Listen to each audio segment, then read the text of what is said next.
Call of Duty. The game we love to hate, but also hate that we love. Today's topic is going to surround Sledgehammer and the recent Ask Me Anything Modern Warfare 3 session on Reddit.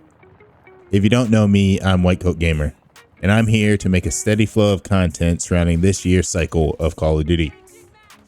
Now, before we jump into the finer details, let's take a moment to appreciate the evolution of COD.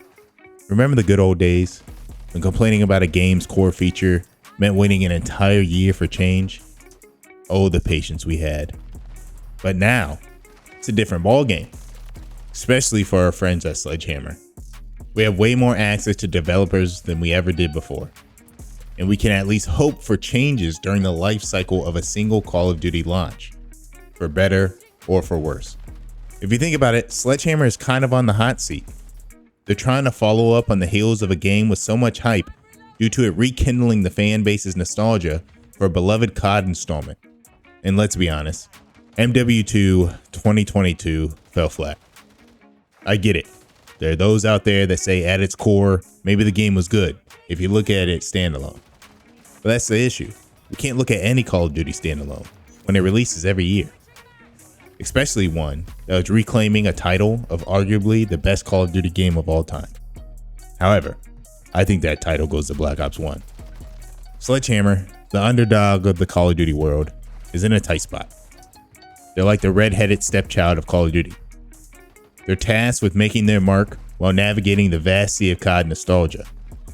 The COD community wants nothing more right now than to feel and game the way we did from 2009 to 2012. The hard part for Sledgehammer is they either weren't involved or only assisting with those classic Call of Duty titles that created the largest FPS community. It's like trying to cook grandma's secret recipe when you just married into the family. Now let's fast forward to the main event. Sledgehammer's recent Reddit AMA, Ask Me Anything. Transparency in the gaming world, rare, but also welcome. But of course, it wouldn't be Call of Duty without some discourse. First up, the Gaia Evil Groot skin, the multiplayer plague. Sledgehammer has heard our cries and changes are on the horizon. The issue with this skin is the possible unfair advantage it poses. The poor visibility it has throughout most maps in Warzone and multiplayer often create an issue for enemies targeting you, giving it pay-to-win accusations. While Sledgehammer is donning the superhero cape, changes are coming. The Evil Groot skin will be deactivated in an upcoming update until appropriate changes are made to make the skin a little bit more fair. Upon then, they'll re-release the skin in an update at a later point. Now, let's talk about a core function making a comeback. Non-disbanding lobbies. I'm actually really excited for this. Remember those glory days when lobbies were a battleground of banter and camaraderie? This made for amazing multi-match sessions where you're going head-to-head against the same players.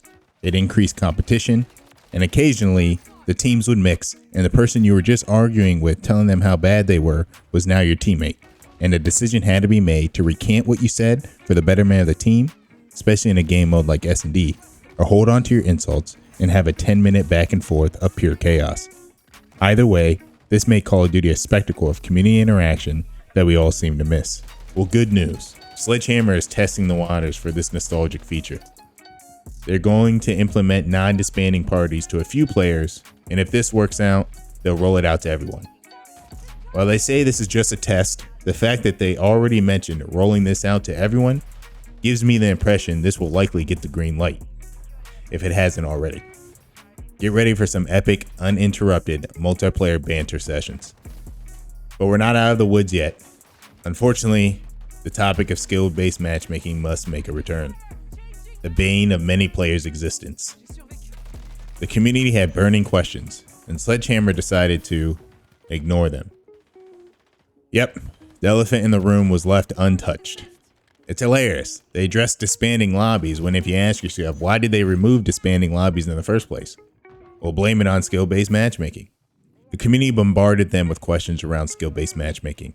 So much so that at times you had to load multiple pages of comments on Reddit to even find another topic people wanted to discuss. Was skill-based matchmaking off limits? Forbidden topic? Or maybe they're just waiting for the right time to drop the bombshell about it. The mystery is untold. My thoughts are Activision has barred this topic from being addressed. The fact you held an Ask Me Anything session and completely ignored the most asked about topic and feature of Call of Duty that's been discussed for years is very telling. I get it. Sledgehammer is likely in a lose-lose situation regarding the topic. They likely don't have the power to make the change single-handedly, and saying anything other than they're getting rid of skill-based matchmaking in Modern Warfare 3 will not be sufficient for the community. But it just rubbed me the wrong way to hold an Ask Me Anything session but have clear blacklisted topics. You might as well have titled it Ask Me Anything except skill-based matchmaking. At that point, just host an informational session about your upcoming changes, things that already are coming in the future. I genuinely hope they remove skill-based matchmaking. They know we hate it, and the argument that we're the vocal minority was completely disproven based on the overwhelming requests in the Reddit AMA. I hope this showed Activision what the community wants, and at the very least, address it in the future. Well, that's all I have for you today, gamers. What's your take on these updates? Do you think Sledgehammer will finally address the elephant in the room? Let me know in the comments below. I'm dying to hear your thoughts. Speaking of thoughts, what's your overall experience with Modern Warfare 3 so far? Aside from skill-based matchmaking, I'm actually really enjoying this game. Now that Rust 24/7 is out, I'm finally kicking off my camo grind. And hey, if you enjoyed this discussion and want more content like this, please like and subscribe. I'll be keeping a close eye on all the exciting updates throughout the year and continuing with more COD commentator videos, breaking down the latest news and future updates. Until our next gaming adventure, stay healthy, game happy, peace out.